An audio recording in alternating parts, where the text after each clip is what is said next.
He's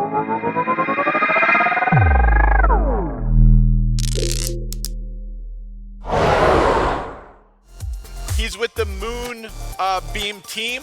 A lot of people have been talking about these guys. Chico Crypto was talking about these guys. They're all over the place with their beautiful logo. So please, put your the talk is Moonbeam, a top destination for NFT dApp builders. Something very relative to me, and I've been talking about it backstage with this gentleman. Please welcome Francisco Agosti to the stage. Cheers, man. And the presentation is like, okay. All right, cool. All right, cool. Hi, everyone. It's a pleasure to be here. Thanks for having us. It's a great event. It's been amazing to meet all the teams. So yeah, I really appreciate being here. So my name is Francisco. I've been working with the Moonbeam team for around a year and a half now, doing ecosystem development. So a lot of the things that I'm going to talk about in this chat is kind of what we've learned along the way in terms of building out an ecosystem, particularly with NFTs, and yeah, just in general where we see kind of the future of Web3 heading. Okay, yeah, so I mean, a lot of these things were discussed in the panel yesterday for Polkadot, so I might kind of repeat some of these things, but in case you weren't there, this will be a good opportunity to learn more. So it's difficult to explain Moonbeam without providing context on Polkadot, right? And so what is Polkadot? And I think that a good way to explain Polkadot is by posing the question, like, what is the best blockchain? And this is a question that often gets a lot of debate. People get heated. They have strong opinions about this. And with Polkadot, the very nature of this question is incorrect, right? Because we believe, along with the Polkadot team, that there are many best blockchains, right? And that each blockchain should have like a specialized use case that it focuses on doing very well. And then it can then communicate with other blockchains within the ecosystem to achieve interoperability and to create kind of a network effect that is more optimal for use cases within Web3. So I would boil down Polkadot to those two concepts: is specialization, so parachains that are these member blockchains of Polkadot that focus on doing one thing very well, and interoperability, so the ability for these blockchains to communicate with each other.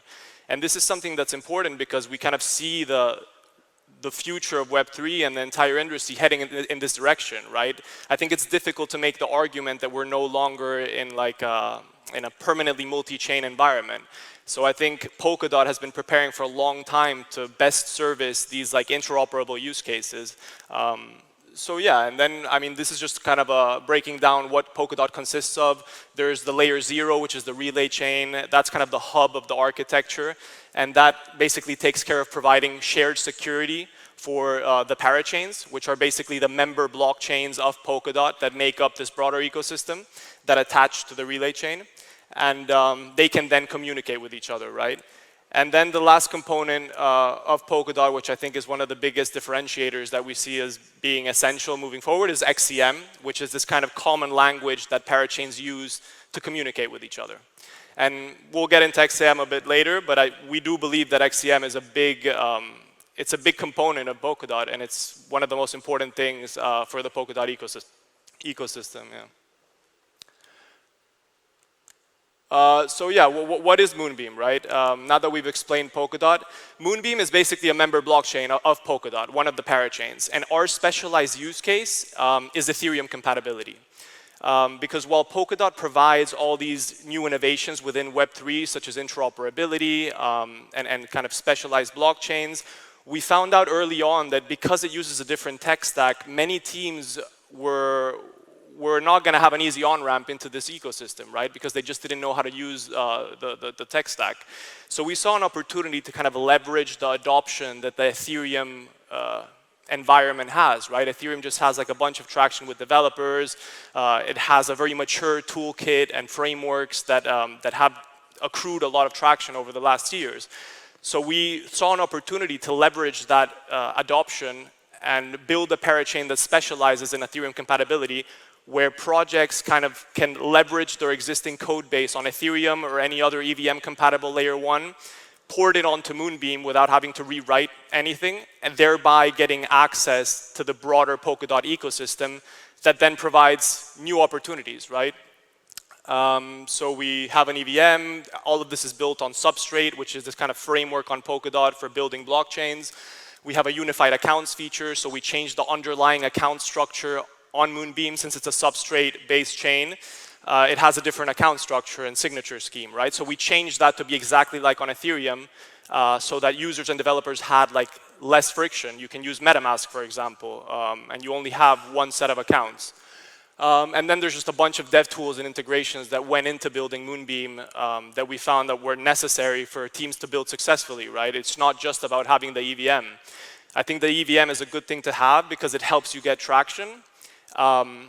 But it's no longer like a big differentiator, right? You've seen kind of the rise of all these EVM-compatible layer ones like Phantom, Avalanche, BSC. So I think the argument of like my blockchain is EVM compatible and it's faster and cheaper, that competitive advantage is not going to last for a long time, right? So we see Polkadot as our unique differentiator, where teams can leverage Ethereum toolkit, the Ethereum environment, but also tapping into this Polkadot architecture that provides things like staking, governance, and interoperability via XCM. So I think at Moonbeam, we're going to be focusing a lot on those use cases that we consider unique. This is just a summary of kind of the ecosystem that we've been building out for the last 2 years or so. And just to give some context here, I mean, Moonbeam launched a couple of months ago, right? And Moonriver maybe 8 months ago.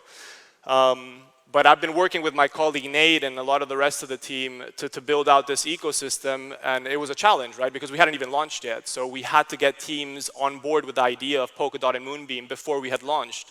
And we were in a testnet phase for a long time, speaking to teams, learning what they needed, what dependencies were necessary for them to successfully build on Moonbeam.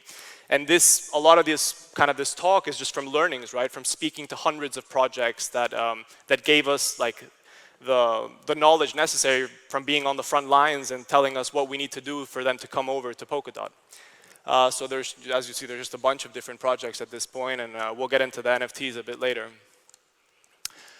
So yeah, these are just to highlight some of the projects that I think will be important for the NFT ecosystem on Moonbeam and Moonriver. I think what we've seen a lot, especially on Moonriver, and we're going to start to see it on Moonbeam as well, is I mean, I'm particularly optimistic about the gaming use cases with NFTs. I think gaming is going to be one of the most important gateways for broader adoption, and we're seeing that on Moonriver. So, I mean, there's been several mentions already of Moonsama, for example. That's a very good project that has a strong community. They leverage kind of the Minecraft engine and incorporating their NFTs into that game, and they've been able to get a lot of traction. There's a massive community that's built around it, and people are actually using these things, right? Which I think is the most important thing.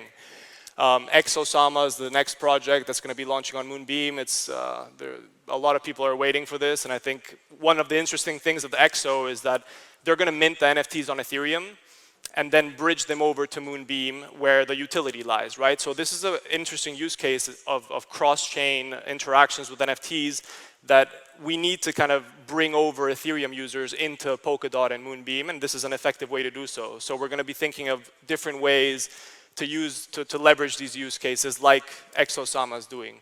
And there's just a bunch of others, right? MyNFT is building a trust-minimized NFT bridge from Ethereum to Moonriver and Moonbeam. They've been building this for over 2 years already. It's a very strong team.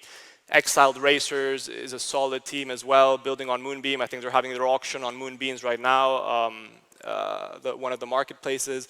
Remark, I think that's a great project. Many of you have already heard Bruno, he's already here. I think Remark is going to be an important differentiator for the .sama ecosystem, specifically for NFTs, right? We believe that they're going to usher in a new standard overall for NFTs. And I'm very much looking forward to having Remark 3.0 on Moonriver, because I think that's going to be an important catalyst for composability between NFTs on different games, on different chains within Polkadot. So yeah, having Remark I think will be a value added, and there's Damn Pirate Society, a very popular game on Moonriver, and there's just a bunch of others that I can't get into because I have limited time, but these are some of the projects that I thought were worth highlighting. Yeah, and this slide kind of highlights some of the prerequisites, right, to building an interoperable ecosystem. we speak with many projects at this point, and yeah, these are just some of the things that they need to build, right? So some of these learnings, we had no idea when we started out what was necessary for them for projects to be successful. So we would speak to projects and they would say, look, we needed the graph integration, we need indexers, we need oracles, or we need MetaMask. All of these things have led us to carry out, prioritize these integrations to kind of follow the path of least resistance for projects and to have them deploy. We have an integration with Etherscan, Pinata, which allows you to store metadata of NFTs, NFTscan, which is an NFT-specific block explorer, marketplaces, which are necessary. And then I do think that moving forward, we're going to see a lot of these projects interacting with each other, right? Via Remark or any other way. And this is what I'm particularly looking forward to. So yeah, here are some of the kind of the motivations for teams deploying to Moonbeam from what we found. So I would categorize them into two buckets, right? At the beginning, we really focused on the Ethereum compatibility side of things, right? Because we just needed to get traction, and it wasn't that easy, right? Like, well, what is Moonbeam? Nobody really cared about us. And there we leveraged Ethereum compatibility, right? Because for teams, there was kind of this rise of EVM-compatible layer ones in the last 12 months where, I mean, we all know them, right? I mentioned them before, Avalanche, Phantom, BSC. The fact of being Ethereum-compatible gave away to this rise, right? So we tried to leverage that narrative on Moonbeam by being Ethereum-compatible and being that natural partner for these teams adopting a multi-chain strategy on Polkadot, right? It was kind of a no-brainer for them. We want access to new users. We want access to new assets. Teams want to expand. If they want to expand to Polkadot, Moonbeam was kind of that natural choice. And then there's a second bucket, which we found to be, that is getting more traction now, which are Polkadot native projects, right? People that are making Moonbeam their only home. And we find these particularly attractive because what we found is that a lot of the teams that have deployed this multi-chain strategy, they'll be deployed on like 10 different chains, right? And it becomes a challenge to like manage communities, manage projects on 10 different instances of the same protocol. So sometimes you'll find that you'll get 1/10 of their attention, right, on Moonbeam. Whereas with these Moonbeam native projects, they're fully vested on growing the community and the ecosystem on Moonbeam. So they become incredibly valuable to help us grow the ecosystem. And then eventually, if they want to grow into a parachain, they have the freedom to do so on Polkadot, which we consider a success. This kind of summarizes where we see the evolution of dApp deployment architectures, like moving forward. I think at the beginning we saw this model where it was monochain, so it was projects that deployed solely on Ethereum. You know, I consider Ethereum my home and nowhere else. Then it kind of shifted into this cross-chain approach when protocols would kind of deploy on many different EVM-compatible layer ones. This is, I would say, the first step into a multi-chain environment, but there's certain problems that derive from this approach, right? When you deploy on 10 different chains, there's no easy way to kind of leverage liquidity, for example. So liquidity becomes fragmented. You have to use these like centralized bridges that have different trust assumptions and security implications. Involving governance is also a challenge. Leveraging governance between all these different protocols on 10 different chains or X number of chains. What we see moving forward is this native multi-chain approach, where you might deploy on Moonbeam, and on the back end, the dApp will be leveraging different specialized use cases of other parachains on Polkadot. And the user won't even know about it, right? And the back end, it's kind of calling smart contracts remotely to another parachain, but on the front end, it'll just be one dApp, and the user doesn't even know what's happening on the back end. And this is kind of a lesson to be learned from Web 2, right? Where you have apps on your phone, and you have no idea what's happening on the back end, and you don't care. You just want things to work. And we see this kind of transformation happening in Web 3, where it's going to eventually lead to this, right? Where users are going to be stripped away of a lot of the complexity that's involved with things now in Web3, where you need to like change the network. There's a lot of things that users shouldn't be exposed to, so that can lead to broader adoption. And that's kind of where we see things. And Polkadot is perfectly positioned to leverage this native multi-chain approach because of XCM and each parachain and what they do, right? So we're focusing a lot of our resources into becoming the best place to deploy these natively multi-chain applications. Whether it be with DeFi, whether it be with NFTs, our job is to kind of provide the infrastructure for then developers and teams to be able to leverage these use cases. This is one example of this natively multi-chain approach. We created a new token standard called XC20s. They're basically substrate native assets like KSM, DOT, any parachain asset represented as ERC20s within Moonbeam's EVM. And that's important because it's the first native like cross-chain interaction for token transfers, which I think is step one in this like cross-chain environment on Polkadot. It's more secure than a lot of these centralized bridges. But more importantly, I think many teams don't specialize in DeFi or NFTs, right? So that way they can get their tokens represented as ERC20s on Moonbeam that has a lot of activity, so they can get exposed to like our ecosystem.